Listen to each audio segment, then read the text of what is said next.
तो भाई लोग कैसे हो। आज मैं आप लोग के लिए लेके आया हूँ बोलती मैना। ये डायन रानी का पार्ट 2 है। चलिए कहानी स्टार्ट करते हैं।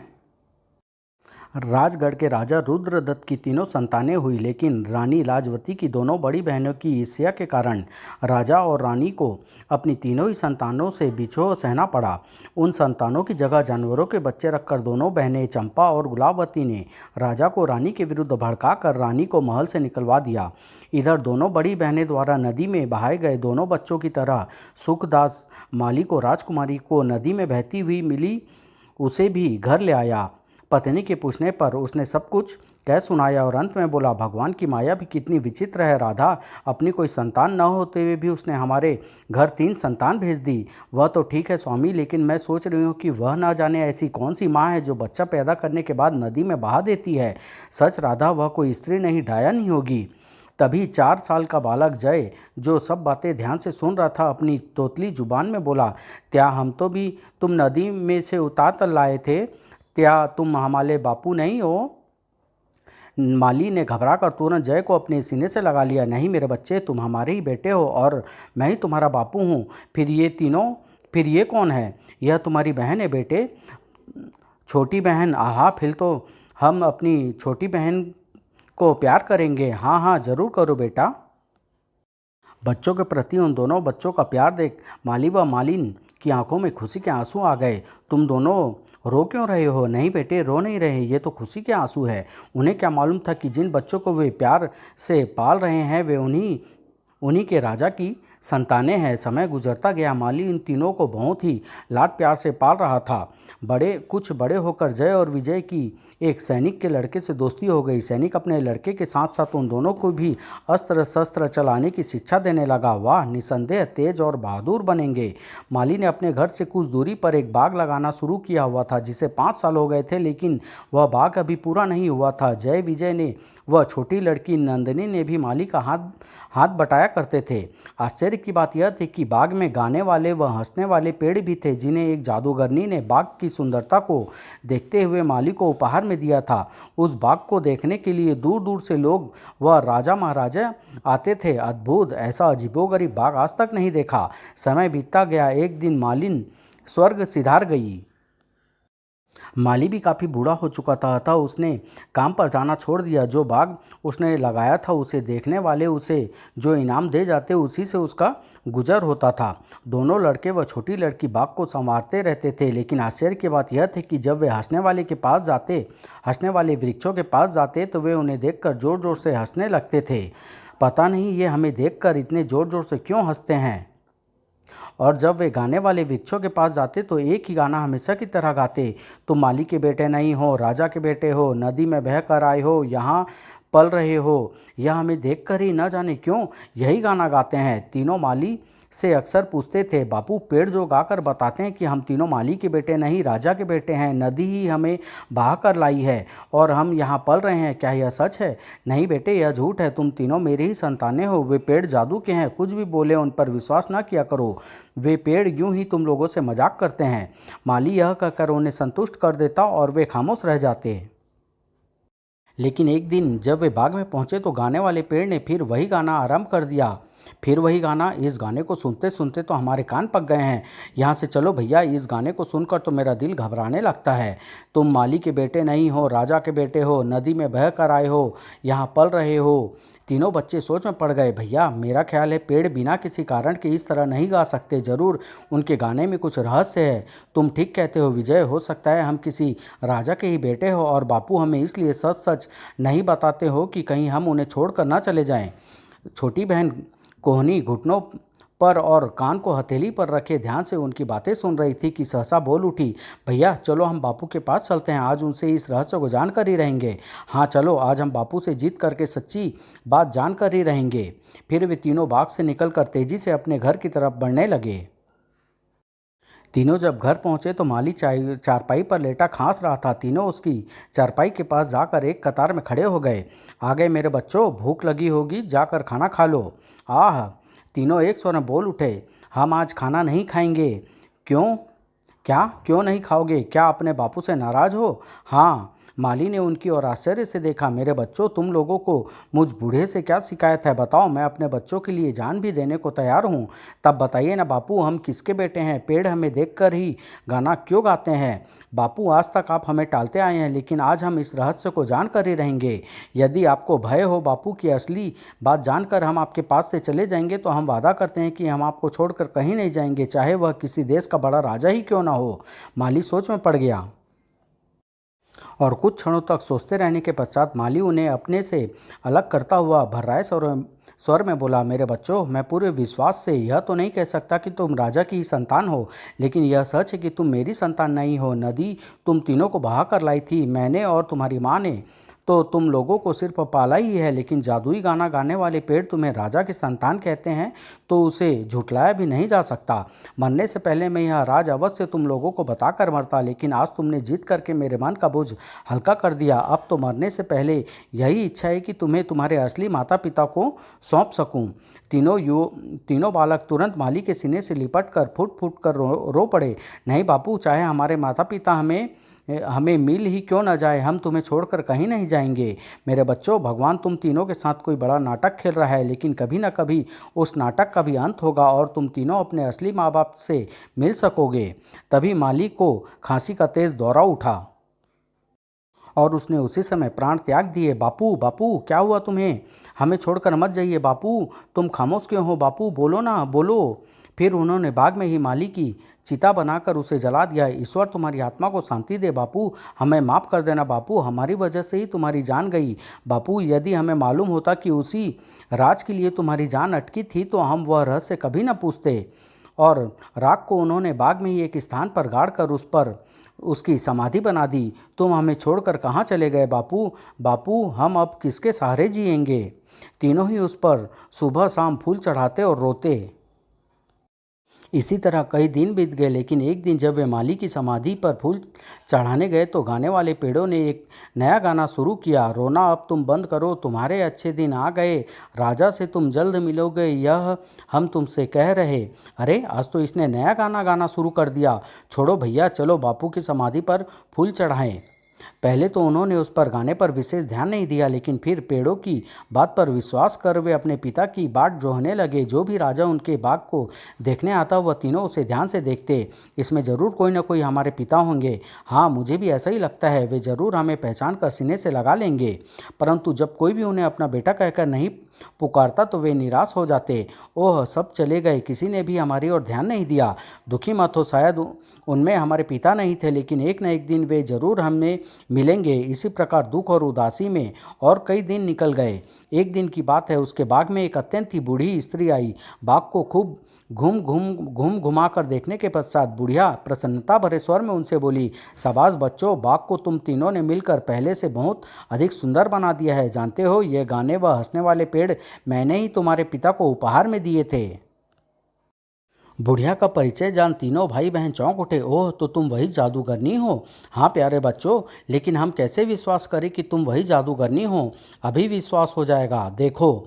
बुढ़िया ने अपने दोनों हाथ हवा में फैला दिए, सर की आवाज़ हुई और धीरे धीरे उसका कद ऊंचा होने लगा। कुछ ही देर बाद वह ऊंचे से ऊंचे वृक्ष से भी ऊंची दिखाई देने लगी थी। अब विश्वास आया प्यारे बच्चों कि मैं वही जादूगरनी हूँ। बाप रे, वे तीनों उसके सामने ऐसे लग रहे थे जैसे ऊँट के सामने चूहे। डरो नहीं बच्चों, मैं तुम लोगों को कोई नुकसान पहुंचाने नहीं आई, बल्कि बुढ़िया पहले की भांति साधारण रूप में होकर उनसे बोली, मैं तुम लोगों का काम देखकर तुम्हें भी एक उपहार देना चाहती हूँ। कैसा उपहार? एक बोलती मैना, परंतु मैं अपने हाथों से वह मैना तुम लोगों को नहीं दे सकती। सिर्फ उस स्थान का पता बता सकती हूँ जहाँ बोलती मैना मिल सकती है। हमें मैना नहीं चाहिए। हाँ, हमें मैना नहीं चाहिए। हो सके तो हमारे माँ बाप का पता बता दो। इन बोलते पेड़ों और बापू से मालूम हुआ है कि हम किसी राजा की संतान हैं। हाँ मेरे बच्चों, तुम वास्तव में राजा की ही संतान हो, लेकिन मेरे जादू में इतनी शक्ति नहीं है कि मैं तुम्हें तुम्हारे माँ बाप से मिला सकूं। हाँ, बोलती मैना के आने के बाद खुद ब खुद तुम लोगों को तुम्हारे माँ बाप मिल जाएंगे। क्या सच? बिल्कुल सच मेरे बच्चों। ओह, तब तुम हमें उस जगह का पता जरूर बताओ जहाँ बोलती मैना मिल सकती है। तब बूढ़ी जादूगरनी ने कहा, यहाँ से पूर्व में 100 योजन दूर ऊंचे ऊंचे पहाड़ है। जिस पहाड़ पर सबसे ज़्यादा बर्फ जमी होगी उसी में बोलती मैना तक पहुँचने का द्वार है। अगर तुम लोगों में हिम्मत हुई तो तुम लोग बोलती मैना को ला सकोगे, फिर तुम्हें कोई कष्ट नहीं रह जाएगा। सब कुछ सुनने के पश्चात जय दृढ़ स्वर में बोला, हम बोलती मैना जरूर लाएंगे दादी अम्मा, मेरा आशीर्वाद तुम्हारे साथ है, लेकिन मैं तुम्हारी कोई सहायता नहीं कर सकती। तुमको अपनी हिम्मत और बुद्धिमानी से ही बोलती मैना को लाना होगा। इतना कहकर जादूगरनी लोप हो गई। तीनों बाग में ही बने अपने छोटे से घर में पहुंचे।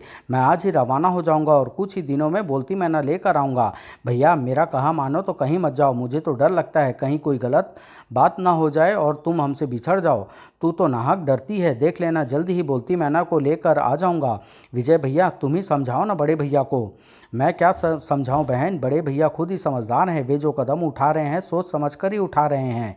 ओह तुम भी मेरा कहा नहीं मानते, जाओ मैं किसी से नहीं बोलती, जो जी में आए करो। नंदिनी ने रूठ कर मुंह दूसरी ओर फेर लिया। तब जय ने हंसते हुए नंदिनी की गुदगुदी करते हुए कहा, मेरी पगली बहन, यदि तुम इस तरह रुष्ट हो गई तो मैं बोलती मैना कैसे ला पाऊंगा, और यदि बोलती मैना को नहीं लाऊंगा तो हमें यह कैसे मालूम होगा कि हमारे माता पिता कौन है। जरा हंस दो ना प्यारी बहन। अरे अरे छोड़ो ना भैया, यह क्या कर रहे हो। और नंदिनी खिलखिलाकर हंसने लगी। उसी दिन छोटी बहन नंदिनी ने मीठी रोटियां बनाकर जय को दी। जब जय ने एक घोड़ा खरीद लिया था। अच्छा मैं चलता हूँ विजय, बहन का ख्याल रखना, मैं जल्दी ही लौट कर आऊँगा। निश्चिंत रहो। हाँ तुम अवश्य अपना ख्याल रखना। और फिर वह घोड़े में सवार हो पूर्व की ओर चल पड़ा। आहा आह, भैया चले गए, उन्हें कुछ हो गया तो? धीरज रखो बहन, भैया को कुछ नहीं होगा, प्रभु उनकी रक्षा करेंगे। जंगलों व पहाड़ों को लांघता हुआ जय 7 दिन बाद उस स्थान पर पहुंचा जहां ऊंचे ऊंचे पहाड़ बर्फ से ढके हुए थे। उसने चारों तरफ नजर दौड़ाई। उसे बीच के पहाड़ पर सबसे ज़्यादा बर्फ दिखाई दी। जादूगरनी दादी माँ ने कहा था, जिस पहाड़ पर सबसे ज़्यादा बर्फ जमी हो उसी में बोलती मैना तक पहुँचने का द्वार है, और सबसे ज़्यादा बर्फ मुझे बीच के पहाड़ पर ही दिखाई दे रही है, उसी पर चढ़ना चाहिए। और बीच वाले पहाड़ के निकट पहुंच उसने घोड़े को एक चट्टान से बांधा, फिर पहाड़ पर चढ़ने लगा। चढ़ाई चढ़कर जब वह ऊपर पहुंचा तो उसे एक बूढ़ा व्यक्ति एक बड़ी चट्टान की छाया में बैठा नजर आया। ओह कोई तपस्वी मालूम होता है, वरना इस बर्फीली पहाड़ी पर नंगे बदन कौन बैठ सकता है। चलकर उनसे ही मालूम करूं। वह हाथ जोड़कर उनके सामने बैठ गया। ध्यान भंग करना उचित न होगा। कुछ देर बाद बूढ़े तपस्वी ने आंखें खोली और जय को देखकर मुस्कुरा उठा। बेटा मैं जानता हूँ तुम यहाँ क्यों आए हो। आप अंतर्यामी हैं महाराज। हाँ तुम ठीक कहते हो, लेकिन बेटा तुम बोलती मैना को प्राप्त नहीं कर सकोगे। बड़े बड़े राजा महाराजा बोलती मैना को लेने के लिए आए, लेकिन वे वापस नहीं लौट सके। मेरा कहा मानो, तुम वापस लौट जाओ। नहीं महाराज, उस मैना पर मेरा और छोटे भाई बहनों का भविष्य निर्भर करता है। मैं उसे प्राप्त किए बिना नहीं लौट सकता। जब साधु ने बहुत समझाने पर भी जय लौटने के लिए तैयार नहीं हुआ तो साधु ने अपनी झोली से एक सफ़ेद रंग की गेंद निकाल कर उसे देते हुए कहा, तुम हट करते हो तो जाओ, लेकिन साथ में यह गेंद लेते जाओ। सफ़ेद गेंद? ओह। गेंद देने के पश्चात उसने सामने दिखाई देने वाली गुफा की ओर इशारा करते हुए कहा, वह सामने जो द्वार नजर आ रहा है उसमें प्रविष्ट हो जाओ। 100 कदम चलने के बाद तुम्हें उजाला नजर आएगा, साथ ही डरावनी डरावनी आवाज़ें भी सुनाई देने लगेगी। जब वह डरावनी आवाज़ सुनाई देने लगे तो तुम यह गेंद जमीन पर उछालते हुए आगे बढ़ते जाना, लेकिन ध्यान रहे तुम किसी भी सूरत में पलट कर नहीं देखोगे। यदि देखा तो उसी समय पत्थर के हो जाओगे। ओह। फिर जय उठता हुआ बोला, धन्यवाद महाराज, मैं आपकी बात ध्यान में रखूंगा। अब मुझे आज्ञा दीजिए, जाओ, ईश्वर तुम्हारी रक्षा करे। फिर सफ़ेद गेंद लेकर जय गुफा में दाखिल हो गया। उफ, काफ़ी लंबी और भयानक मालूम देती है यह गुफा, परंतु गुफा की भयानकता की परवाह न कर वह आगे बढ़ता रहा। लगभग 100 कदम चलने के बाद उसे उजाला दिखाई देने लगा, साथ ही साथ भयंकर भयंकर आवाज़ें भी सुनाई देने लगी। भाग जाओ वरना मारे जाओगे। कौन हो तुम? वहीं रुको, आगे सांप है। सुनो पलट कर देखो वरना पत्थर के बन जाओगे। साधु ने कहा था कि पलट कर मत देखना और गेंद उछालना, और साधु की बात ध्यान में आते ही जब गेंद को जमीन पर उछालता हुआ बिना पलटे आगे बढ़ने लगा। जल्द ही वह आगे बढ़ता हुआ एक ऐसे स्थान पर पहुंचा जहां कई राजा महाराजे, राजकुमार व सैनिक पत्थर के भूत बने खड़े थे। फिर वह आश्चर्य से उन भूतों को देख ही रहा था कि तभी ठीक सामने से एक विशाल हाथ प्रकट हुआ। वापस लौट जाओ वरना तुम भी इनके समान ही पत्थर के भूत बन जाओगे। उफ, यह कैसा विशालकाय हाथ है। परंतु जय ने फिर भी साहस कर जैसे ही आगे बढ़ना चाहा तभी वह भयानक हाथ हवा में तैरता हुआ ठीक उसके सिर पर आ गिरा। आ गया। अरे बाप रे, भागने में ही भलाई है, वरना यह मुझे मार कर ही छोड़ेगा। वापस चले जाओ, अन्यथा मैं तुम्हें मार डालूंगा। अब जय का साहस जाता रहा और गेंद वहीं फेंक वह भयभीत हो पलट कर भागा। लेकिन पलटते ही वह पत्थर का बूंद बन गया। उसके बूंद बनते ही वह विशाल हाथ अदृश्य हो गया और डरावनी आवाज़ें भी बंद हो गई। जब काफ़ी दिनों बाद भी जय वापस नहीं लौटा तो विजय और नंदनी चिंतित हो उठे।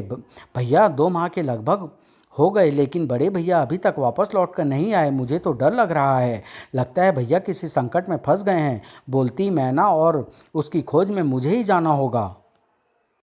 नहीं भैया, अगर तुम भी मुसीबत में फंस गए तो मैं अकेली क्या करूंगी। नहीं नहीं, मैं तुम्हें नहीं जाने दूंगी। पगली, तू नाहक डर रही है, मुझे कुछ नहीं होगा। चल उठ, मेरे जाने की तैयारी कर। और मुस्कुराते हुए विदा दे। आखिरकार नंदनी को अपना हर हट छोड़ना पड़ा। उसने मीठे पराठे बनाकर विजय को दिए और फिर वह भी जय की तरह घोड़े पर सवार होकर पूर्व की ओर चल पड़ा। हे प्रभु, मेरे भाई की रक्षा करना। नदी, नाले, भयंकर जल आदि पार करता हुआ 7 दिन बाद विजय उस पहाड़ के निकट जा पहुंचा जिस पर सबसे ज़्यादा बर्फ जमी हुई थी। यही है वह पहाड़ जिस पर सबसे ज़्यादा बर्फ जमी हुई है। घोड़े को यहीं छोड़ ऊपर चढ़ूं। जब वह पहाड़ के ऊपर पहुंचा तो उसे भी वही बूढ़ा साधु समाधि लगाए एक चट्टान के नीचे बैठा दिखाई दिया जिससे जय मिला था। ओह, शायद वे बोलती मैना और भैया के बारे में कुछ बता सकें। विजय भी जय के समान साधु के सामने हाथ जोड़कर बैठ गया। थोड़ी देर बाद साधु ने आंखें खोली। मैं जानता हूँ बेटे कि तुम कौन हो और किस कारण यहाँ आए हो। तुम्हें बोलती मैना ही चाहिए ना। ओह, आप तो सब कुछ जानते हैं महाराज। कृपया बताइए, बोलती मैना मुझे कहाँ मिलेगी। हाँ, जानता तो हूँ, लेकिन तुम्हें यही सलाह दूंगा कि तुम वापस लौट जाओ, वरना अपने भाई जय की तरह तुम भी पत्थर की मूर्ति बन जाओगे। ओह जय भैया, क्या वे यहाँ आए थे। हाँ बेटे। फिर वे जय के बारे में सारी कहानी सुनाते हुए बोले, इसलिए मेरा कहा मानो और वापस लौट जाओ। बोलती मैना को हासिल करना इतना आसान नहीं है। यदि ऐसी बात है तब तो मैं ज़रूर लाऊंगा बोलती मैना को लेने जरूर जाऊंगा बोलती मैना को लेने। कृपया आप मुझे मार्ग बताएं। विजय का हट देख साधु ने उसे भी सफ़ेद गेंद दे सब कुछ समझाकर सामने वाली गुफा में जाने के लिए कहा और विजय गेंद ले गुफा की ओर चल दिया। मैं बोलती मैना को लेकर ही लौटूंगा। गुफा में प्रविष्ट हो जब विजय उस स्थान पर पहुंचा जहां उसके भाई के साथ साथ और भी पत्थर के भूत खड़े हुए थे और सामने से उजाला फूट रहा था, तो जय के सामान उसे भी पीछे से आती भयंकर भयंकर आवाज़ें देने लगी। अरे कहाँ जा रहे हो, पीछे देखो वरना मार दिए जाओगे, भाग जाओ वरना। लेकिन वह साधु द्वारा दी गई गेंद को जमीन से उछालता हुआ निडर हो आगे बढ़ता रहा। कुछ आगे बढ़ने पर वही विशालकाय हाथ उसका भी मार्ग रोक कर खड़ा हो गया। कहाँ बड़े चले जा रहे हो, वापस जाओ वरना मैं तुम्हारी चटनी बना दूंगा। साधु ने कहा था, डरने की जरूरत नहीं। विजय रुका नहीं, आगे बढ़ता रहा और शीघ्र ही उस हाथ से जा टकराया। तुरंत एक तेज कराहट की आवाज़ उभरी और हाथ 2 भागों में विभक्त हो गया। कड़ाक! हाथ के दोनों टुकड़े धरती पर गिरने के पश्चात किसी जीवित इंसान की तरह छटपटाए और फिर देखते ही देखते लोप हो गए। अपनी विजय पर मुस्कुराता हुआ विजय पुनः गेंद को उछालता हुआ आगे बढ़ने लगा। तभी सामने से कई राक्षस प्रकट हुए और भयानक गर्जना करते हुए उसकी ओर बढ़ने लगे। भाग जाओ, नहीं तो हम तुम्हें खा जाएंगे। फिर डराने के लिए आ गए। विजय एक क्षण के लिए तो रुका, लेकिन फिर दूसरे ही क्षण वह पुनः गेंद को उछालता हुआ आगे बढ़ने लगा। परंतु अभी उसने 1-2 कदम ही आगे बढ़ाए होंगे कि मुझे बचाओ भैया, यह दैत्य मुझे मार डालेगा। अरे नंदनी! विजय को यही लगा कि जैसे उसकी बहन नंदनी मुसीबत में फंसकर उसे सहायता के लिए पुकार रही है। अपनी बहन नंदनी की करुण पुकार सुन विजय से नहीं रहा गया और वह गेंद को उछालना भूल एकदम से पलट गया। नंदनी, अरे यह तुम हो राक्षसी। लेकिन पीछे उसकी बहन नहीं, कोई राक्षसी थी। वह अब हंस रही थी और पलटने के दूसरे ही क्षण वह भी पत्थर का भूत बन गया। 2 महीने और 3 महीने गुजर गए, लेकिन जब जय के साथ साथ विजय भी वापस नहीं लौटा तो नंदनी ने समझ लिया कि दोनों भाई किसी संकट में फंस गए हैं। अब और अधिक इंतजार करने से कोई फायदा नहीं। बोलती मैना और भाइयों की तलाश में अब मैं स्वयं जाऊंगी। फिर नंदनी घोड़े पर सवार हो पूर्व दिशा की ओर निकल पड़ी। लगभग 1 सप्ताह बाद नंदनी उसी बीच वाले बर्फीले पहाड़ के ऊपर पहुंच चट्टान के बीच बैठे साधु के सामने हाथ जोड़कर बैठ गई। कुछ देर बाद जब तपस्वी ने आंखें खोली तो नंदनी सिर झुकाकर बोली, प्रणाम ऋषिदेव। जीती रहो बेटी, तुम्हारी मनोकामना पूरी हो। ऋषिदेव, मैं बोलती मैना और अपने दोनों भाइयों की खोज में निकली हूँ, क्या मुझे सफलता मिलेगी। मैं तुम्हें पहले ही मनोकामना पूरी होने की आशीर्वाद दे चुका हूँ, क्योंकि तुमने मुझे हाथ जोड़कर मुख से प्रणाम किया है और मुझे महाराज के बजाय ऋषिदेव कहा है। इससे पहले सैकड़ों राजे, महाराजे, शिकारी व राजकुमार यहाँ आए, लेकिन किसी ने इन दोनों बातों को अदा नहीं किया। चूंकि तुमने किया, इसलिए मैं तुमसे प्रसन्न हूँ और मुझे विश्वास है कि तुम्हें बोलती मैना को प्राप्त करने में अवश्य सफलता मिलेगी। फिर साधु ने अपने झोले से पहले जैसे ही एक सफ़ेद गेंद निकालकर उसकी ओर बढ़ाते हुए कहा, यह गेंद लो। जब तुम्हें गुफा में उजाला दिखाई दे और डरावनी आवाज़ें सुनाई दे तो इसे उछालते हुए आगे बढ़ती जाना। भूल कर भी पीछे पलट कर देखने की चेष्टा मत करना, वरना अपने दोनों भाइयों की तरह तुम भी पत्थर की बूंद बन जाओगी। मैं ध्यान रखूंगी ऋषिदेव, कहकर नंदिनी ने साधु को प्रणाम किया और गेंद के साथ गुफा में प्रविष्ट हो गई। अंधेरे को पार कर जब वह उजाले के निकट पहुंची तो उसे भी पीछे से भयंकर भयंकर आवाज़ें सुनाई देने लगी, परंतु वह बिना पीछे देखे गेंद को उछालती हुई आगे बढ़ती रही। ठहरो, वापस जाओ वरना मारी जाओगी, लौट जाओ वरना अपने भाइयों की तरह पत्थर हो जाओगी। कुछ दूर जाने के बाद उसे एक विशालकाय भयंकर हाथ जमीन पर छटपटाता दिखाई दिया। वापस जाओ लड़की, वरना तुम्हारे शरीर भी मेरी तरह दो भागों में बढ़ जाएगा। ऋषिदेव ने कहा था, इन मायावी जालों से भयभीत होने की जरूरत नहीं, परंतु नंदिनी पर उसकी भयानक कराहट का कोई प्रभाव नहीं पड़ा और वह गेंद उछालती हुई उसके मध्य से होकर आगे बढ़ गई। ऋषिदेव ने ठीक कहा था, वरना यदि मैं पलट भागती तो जरूर इन भूतों की तरह हो जाती। उसके आगे बढ़ते ही वह कटा हुआ हाथ गायब हो गया और कई भयानक दैत्य जमीन से प्रकट होकर भयानक गर्जना करते हुए उसकी ओर बढ़े। वापस लौट जाओ लड़की, वरना हम तुम्हें टुकड़े टुकड़े करके खा जाएंगे। बकवास, जब तक मेरे पास गेंद है ये मुझे छू नहीं सकते। नंदिनी बिना भयभीत हुई आगे बढ़ती रही। जैसे ही वह दैत्यों के निकट पहुंची, दैत्य अदृश्य हो गए। नंदिनी फिर गेंद को उछालती हुई उजाले की ओर बढ़ने लगी। तभी उसे पीछे से आता अपने दोनों भाइयों का करुण स्वर सुनाई दिया, आगे मत बढ़ो नंदिनी, वापस लौट जाओ वरना हमारी तरह तुम भी पत्थर हो जाओगी। यहाँ का माया जाल मुझे भाइयों के स्वर में भ्रमित करने की कोशिश कर रहा है, लेकिन मैं इस जाल में फंसने वाली नहीं। और नंदिनी बिना भयभीत हुए, बिना रुके, बिना पलटे उजाले में प्रविष्ट हो गई। परंतु उजाले से होकर दूसरी ओर पहुँचते ही उसकी आंखें आश्चर्य से फैल गई, क्योंकि अब वह स्वयं को एक सुंदर उद्यान में खड़ा पा रही थी। आहा, कितना सुंदर बाग है, बिल्कुल हमारे बाग जैसा। तभी एक तरफ खड़े कुछ पेड़ गा उठे, राजकुमारी आई रे, राजकुमारी आई रे, स्वागत करो, राजकुमारी आई रे, राजकुमारी आई रे।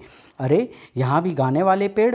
फिर नंदिनी के देखते देखते सब पेड़ों ने अपनी डालियाँ झुकाकर उसका स्वागत किया। आपका स्वागत है राजकुमारी। ये पेड़ पौधे तो मेरा स्वागत कर रहे हैं, लेकिन आगे बढ़ने का मार्ग तो बंद हो गया। अब क्या करूं? अभी आगे बढ़ने का मार्ग बंद पा नंदिनी को सोच ही रही थी कि तभी एक मीठा स्वर उसकी कानों में पड़ा, राजकुमारी आगे बढ़ती चलो। यह फूलदार पौधे और पेड़ स्वयं ही रास्ते दे देंगे। आहा, कितनी मीठी आवाज़ है। फिर जैसे ही वह आवाज़ की दिशा में आगे बढ़ी, मार्ग में झुके पेड़ पौधों उसका मार्ग छोड़ दाएं बाएं हट गए। कुछ देर तक चलने के बाद उसे एक सुनहरा द्वार दिखाई दिया। ओह, यह तो किसी पुराने किले का द्वार प्रतीत होता है। वह द्वार के भीतर प्रविष्ट हो गई। आओ राजकुमारी आओ, मैं तुम्हारा स्वागत करती हूँ। आहा, बोलती मैना। नंदिनी लपक कर पिंजरे के निकट जा पहुँची।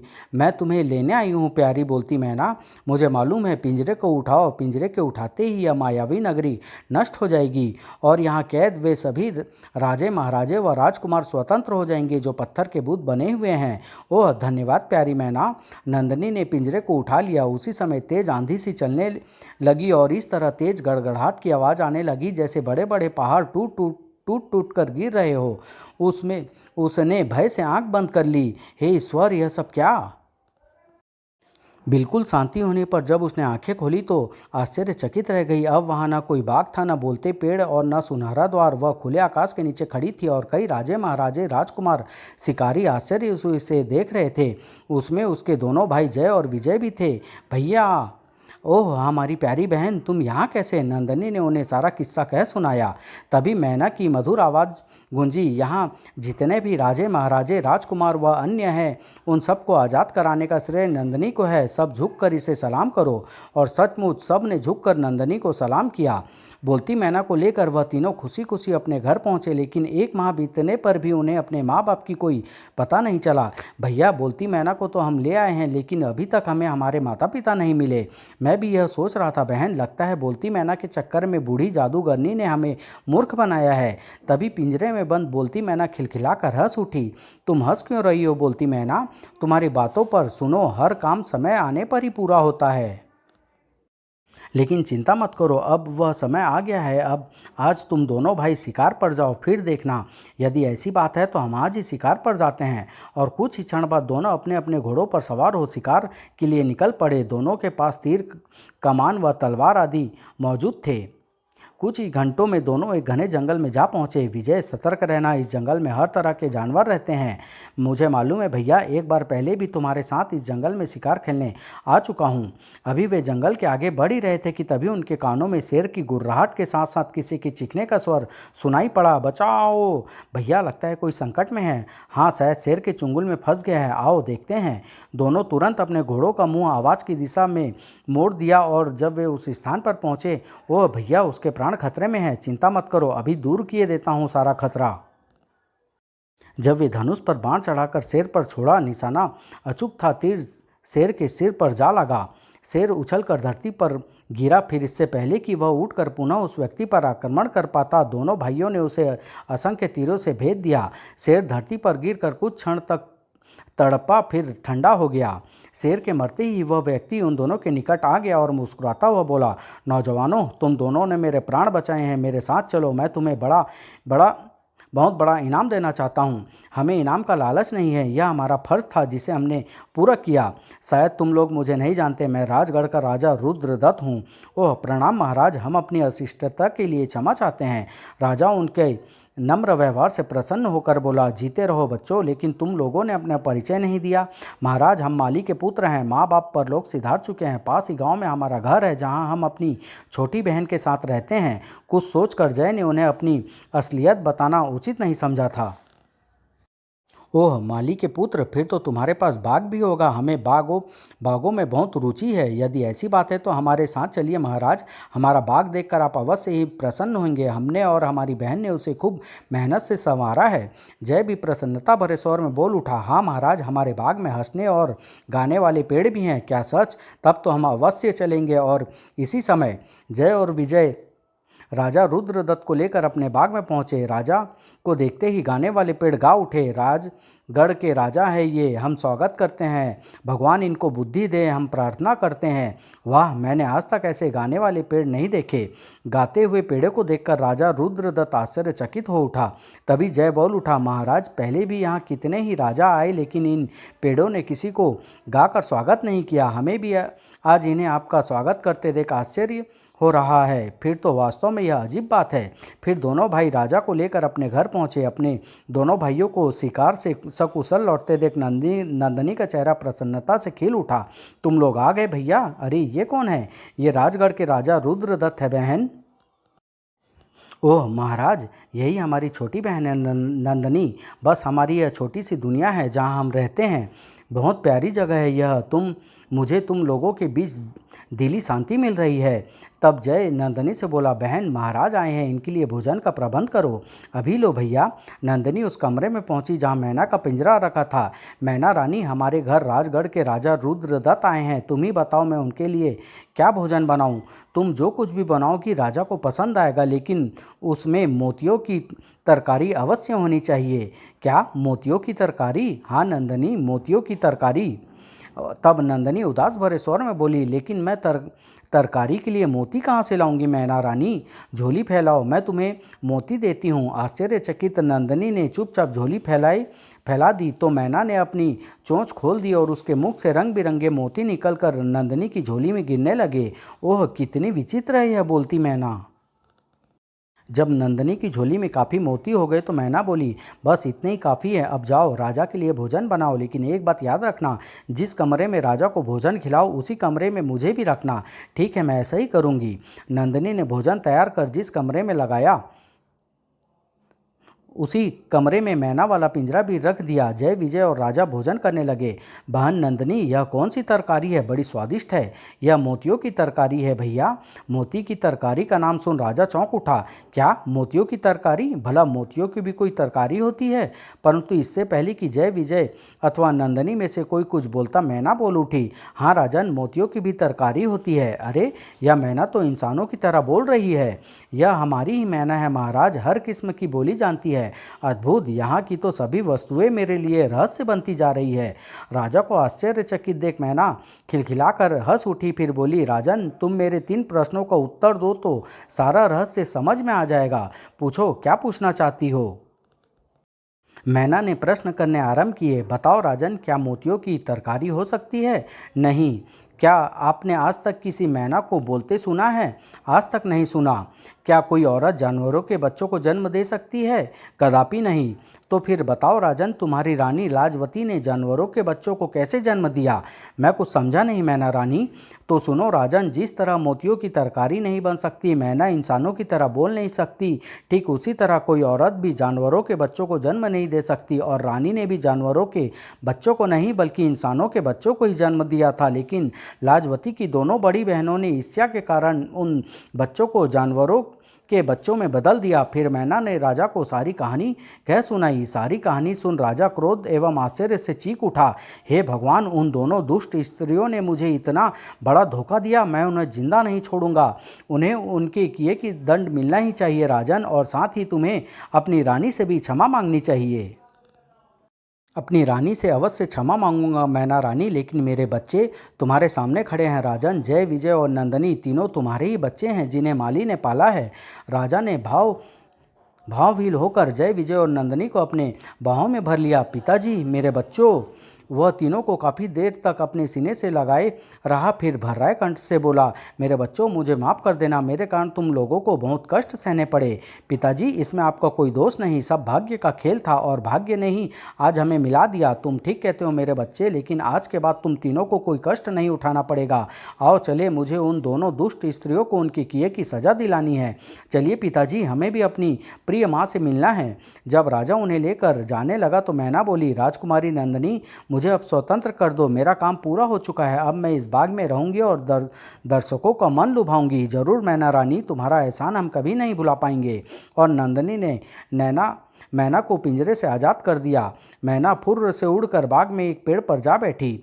राजा अपने तीनों बच्चों को लेकर राजमहल पहुंचा और मंत्री चारुदत्त को बुलाकर सारी कहानी कह सुनाई। सब कुछ सुनकर मंत्री दुखी स्वर में बोला, महाराज, मुझे मालूम नहीं था कि मेरी पत्नी और रसोइये शिवदास की पत्नी ही वास्तव में स्त्री के रूप में डायन होगी। मेरी आपसे प्रार्थना है कि उन दोनों को आप सरेआम सजाए मौत दीजिए। राजा के आदेश पर तुरंत चंपावती और गुलाबवती को गिरफ्तार कर लिया गया। नहीं नहीं, हमें छोड़ दो। हाय बहन, अब क्या होगा?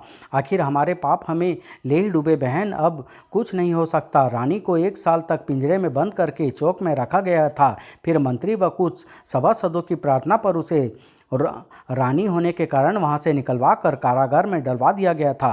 राजा ने स्वयं जाकर उससे मुक्त कराया और उससे क्षमा मांगी। मुझे माफ़ कर दो रानी, सचमुच क्रोध में मूर्ख बनकर मैंने तुम पर बहुत अत्याचार किए। नहीं नहीं, यह आप क्या कह रहे हैं स्वामी? जानवरों को जन्म देकर मैंने ही आप पर अत्याचार किए हैं। तब राजा ने रानी को सारा किस्सा कह सुनाया। हे ईश्वर, यह सब मैं क्या सुन रही हूँ? कहाँ है मेरे लाल? जब राजा जय विजय और नंदनी को रानी के सामने लाए तो रानी उन्हें अपने सीने से लगा लिया।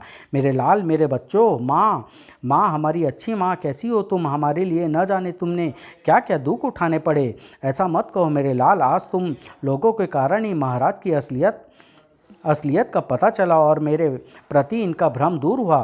किसी का कोई दोष नहीं माँ, यह सब हमारे ही भाग्य में लिखा था। जब प्रजा को सारी असलियत का पता चला तो पूरे देश में खुशी की लहर दौड़ पड़ी।